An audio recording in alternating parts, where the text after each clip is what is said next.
the main person who was involved in this thread that a lot of people want to talk to is Secretary of Defense Hegseth. And a lot of questions were brought up regarding his drinking habits in his confirmation hearing. To your knowledge, do you know whether Pete Hegseth had been drinking before he leaked classified information? I don't have any knowledge of Secretary Hegseth's personal habits. Director Ratcliffe, same question. Yes or no? You know, no, I'm going to answer that. I think that's an offensive line of questioning. The answer is no. I find it interesting that you want to.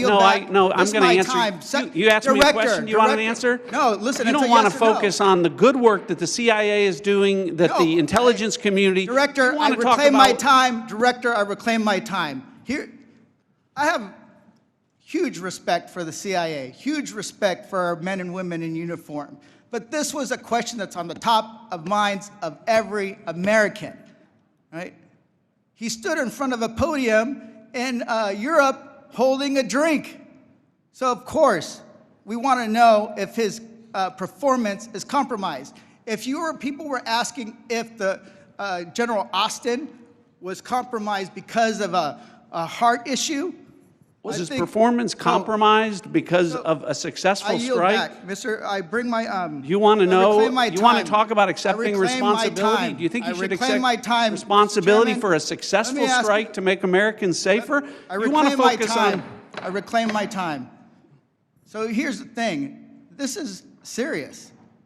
As somebody, we've been briefed in this committee about using Signal. One of the things they basically said, the most secure phone call, the least secure text messaging.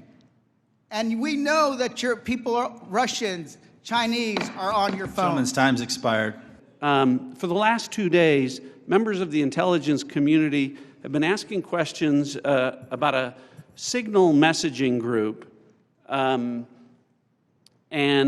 not asking questions from Democrats either in the Senate or the House on China, Russia, Iran, and the real threats that are going on to the United States. And you can say that you care about the good work that agencies are doing like the CIA and that you care about 140 stars on the wall, but no one's asked me about my second day on the job here, where I lit the fuse that led to a foreign government participating with us to capture one of the senior planners of the Abbey Gate bombing that killed 13 Americans.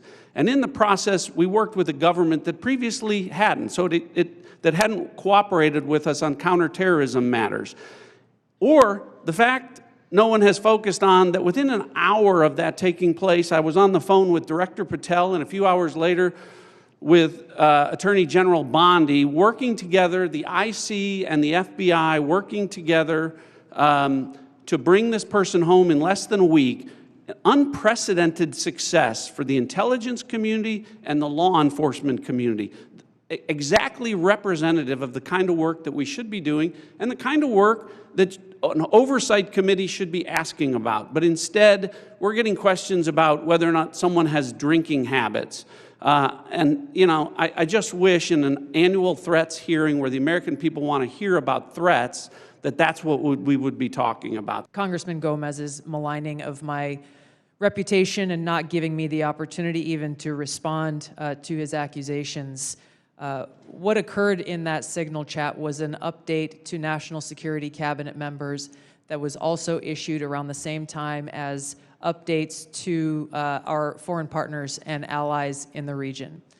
There were no sources, methods, locations, or names of targets that were included in that chat. The decision to conduct this operation had been made long before that conversation took place.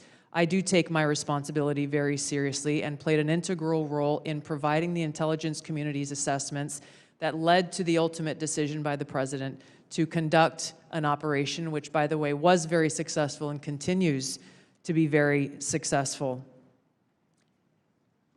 I was traveling at the time, and I was not playing a very specific role, as these chats reflect, in much of the conversation that took place there. Secretary Hegseth, in my experience, has continued to operate in the way that President Trump's confidence in him inspires, which is in the best interests of the American people and our war fighters and ensuring our national security. I think it's wrong to impugn him, especially at a point where he is not here to defend his own honor. Hi, I'm Monty Torres with Fox 26 News on YouTube. Thank you for checking out our YouTube channel, where we have loads of great content for you to choose from. And while you're here, why not click on the subscribe button right here? That way you can stay in touch with all the latest breaking news, everything news related within the Central Valley. And thank you for watching.